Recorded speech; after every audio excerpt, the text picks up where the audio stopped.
या है दोस्तों, कैसे हैं आप सब लोग। अ, दोस्तों, मैं कोटा राजस्थान का रहने वाला हूँ। कोटा राजस्थान में एक शहर है जो अपनी एजुकेशंस के लिए जाना जाता है। मतलब वहाँ पर ऑल ओवर इंडिया से लोग आईआईटी एंड मेडिकल और इंजीनियरिंग की एंट्रेंस एग्जाम की तैयारी के लिए आते हैं। आप गूगल पे सर्च कर सकते हैं, जिन्हें नहीं पता उन्हें इंफॉर्मेशंस लेने के लिए। सो वो एक तरह से उसको एजुकेशन हब है बहुत बड़ा, और इनकम का बहुत बड़ा सोर्स है वहाँ पर एजुकेशन। और उसे तक्षशिला भी कहते हैं। उपाधि दी गई है तक्षशिला की इसमें।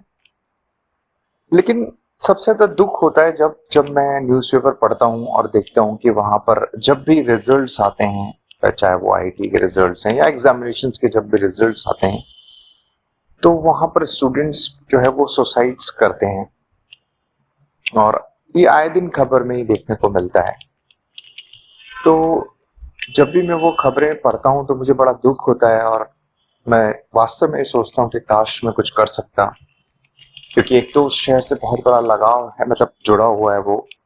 और दूसरा, जब ये केसेस होते हैं तो मैं हमेशा ये सोचता हूँ उन माँ बाप के दिल पर क्या बीतती होगी, जिन्होंने अपने बच्चों को इतनी उम्मीद से वहां भेजा था, पढ़ाया। मतलब पैसा, कैसे भी पैसा उन्होंने अरेंज किया होगा, कितनी उम्मीदें होंगी। और दूसरी बात है, बच्चे को उन्होंने इतना बड़ा किया था, अब वो सब सब खत्म हो गया टाइप से। तो मैं ये सोचता हूँ उन माँ बाप के पॉइंट ऑफ व्यू से, उस बच्चे के पॉइंट ऑफ व्यू से, तो बहुत दुख होता है। और मैं सोचता हूँ काश मैं कुछ कर पाता।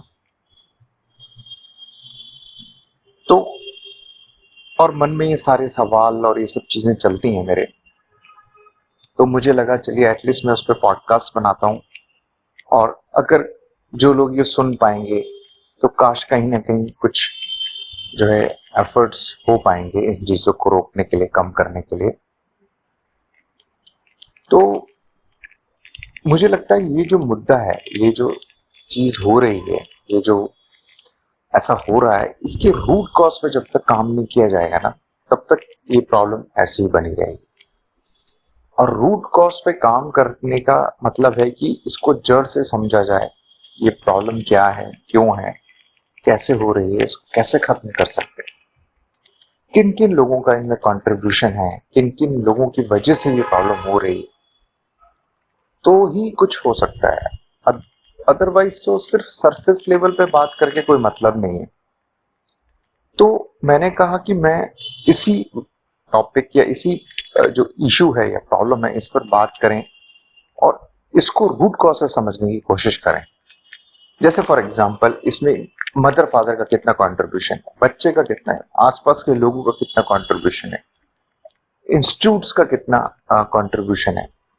तो उस पर ही बात की जाए और उसको समझा जाए कि आ, कैसे इसको हम इस प्रॉब्लम को रोकें।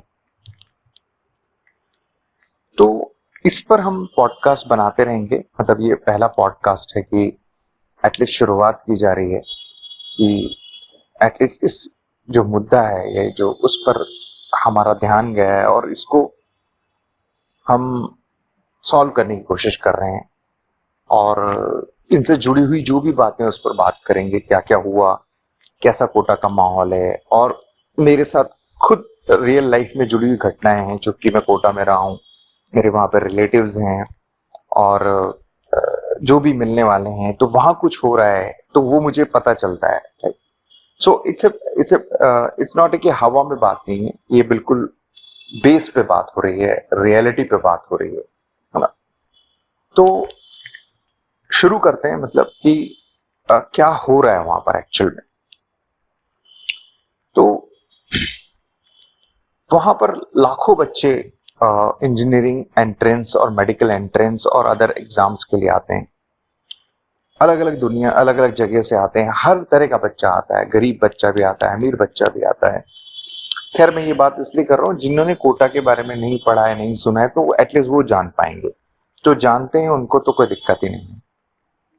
तो और वहां पर वो बहुत सालों तक रहते हैं, पढ़ाई करते हैं, और आप देखेंगे कि वहां पर चारों तरफ बच्चे दिखाई देते हैं पढ़ाई की बातें करते हुए, राइट, और उनके क्वार्टरली या मंथली एग्जाम्स होते हैं, उसके रिजल्ट्स होते हैं, आसपास का चारों तरफ माहौल होता है, राइट, और उन लोगों के सपने होते हैं कि हम ये एंट्रेंस एग्जाम क्लियर कर लेंगे तो हमारा फ्यूचर बनेगा, हमारे माँ बाप ने इस उम्मीद से हमें यहाँ भेजा है। वहां पर वो लोग पीजी में रहते हैं, खाने पीने के लिए कैंटीन या किसी भी तरह जो भी वहां पर है सिस्टम उसको फॉलो करते हैं। इंस्टीट्यूट जाते हैं, इंस्टीट्यूट से फिर वापस आते हैं, मतलब पूरा एक एनवायरनमेंट बना हुआ है, एक टाइम टेबल रहता है, चीजें फॉलो अप हो रही हैं, और ये सब हो रहा है। तो अब सवाल ये है कि इसमें कितने बच्चे जो हैं वो एक्चुअल में डिजर्व करते हैं वहां पर इस तरह के माहौल के लिए। पहला क्वेश्चन ये होगा, राइट, है ना। तो क्या ये बच्चे यहाँ आने भी चाहिए थे या नहीं आने चाहिए थे, पहला सवाल तो ये आता है। क्या ये बच्चे कहीं इन्फ्लुएंस होकर के तो नहीं आ गए, पहली बात। कहीं माँ बाप ने इन्हें आसपास के सोसाइटिकल प्रेशर की वजह से तो नहीं भेज दिया है। इन बच्चों को वास्तव में इनका बेसिक नेचर क्या था, इसके बारे में बात, मतलब आज एक पहला एपिसोड है तो हम एक जनरल बात कर रहे हैं कि हम आने वाले एपिसोड्स में इस कोटा सोसाइट्स के जो पॉइंट्स रहेगा, इस एपिसोड्स का नाम हम इस तरह से कोटा सोसाइट्स देंगे। तो क्या क्या होगा, क्या क्या फैक्टर्स हैं, क्या क्या चीजें हैं, क्या माँ बाप जो भेज रहे हैं वो ये सब जानते हैं कोटा के बारे में, क्या वो अपने बच्चे को जानते हैं, है ना। दूसरा, क्या कोटा में जो चीजें हो रही हैं क्या वहां पर सिर्फ पैसे के लिए सब किया जा रहा है, राइट। क्या सोसाइटी इसके लिए जिम्मेदार है, क्या हम जिम्मेदार हैं, क्या पॉलिटिशियन जिम्मेदार है वहां के, या वहां के इंस्टीट्यूट जिम्मेदार हैं, कौन जिम्मेदार है उनका, या बच्चा खुद जिम्मेदार है। ऐसे तमाम सवाल हैं जिन्हें गहराई से समझने की जरूरत है और जड़ से समझने की जरूरत है। तो चलिए, मतलब ये पहला एपिसोड है इसलिए हम इसमें ज्यादा बात नहीं करेंगे, धीरे धीरे धीरे इन मुद्दों पे बात करते जाएंगे और कोशिश करेंगे कि हम अपने लेवल पे कितना बेहतर कर सकते हैं।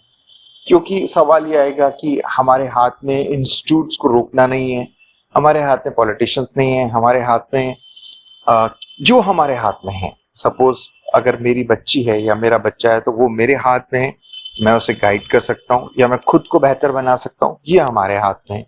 क्योंकि एंड ऑफ द डे जे कृष्णमूर्ति, किसी का भी अगर आप जे कृष्णमूर्ति को सुनेंगे तो बहुत अच्छी बात वो बोलते हैं कि सोसाइटी हमसे बनी है और हम सोसाइटी से बने हैं, या ये आसपास जो भी हो रहा है वो हमसे ही हो रहा है, राइट। तो क्या हम इस लेवल पे कुछ कर पाएंगे या नहीं कर पाएंगे, ये सब बातों पे हम डिस्कस करेंगे।